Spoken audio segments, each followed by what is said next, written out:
lahat. Ang yabangin ko dito po sa Davao, particularly dito sa Damusa.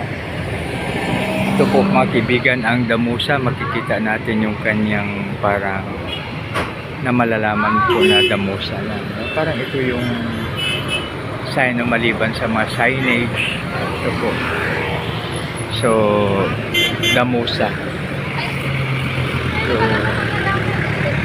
hindi ko po alam kung ano ang ibig sabihin ng Damusa. Subalit ito po ay Damusa. Sabay po ito sa lalakad.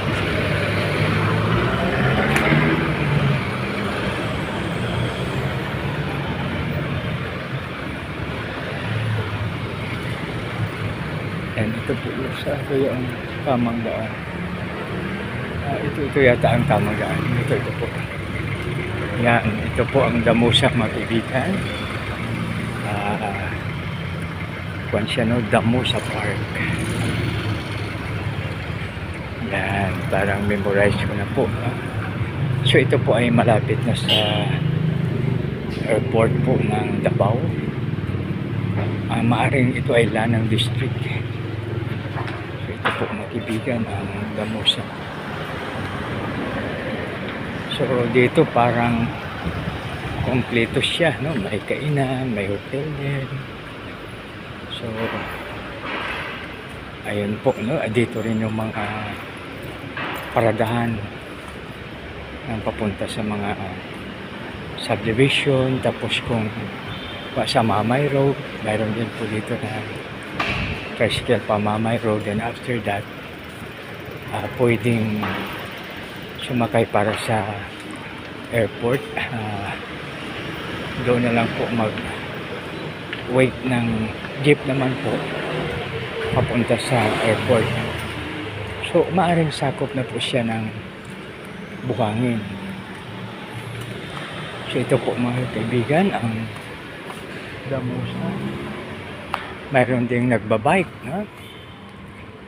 Yan, so maganda ang bike dahil maliban na walang smoke emission siya, maka-exercise pa yung nagbabike, no? Kaya ito, mga kaibigan, ang mahalaga na ano man ang ating gagawin ay gawin natin ito na mayroong pag-ibig, no?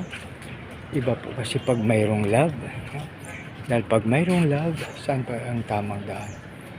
Ito. Mayroong love, maganda, no? So ito na po, malapit na po sa may...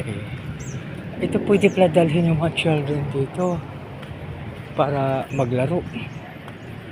Yan parang laruan ng mga children.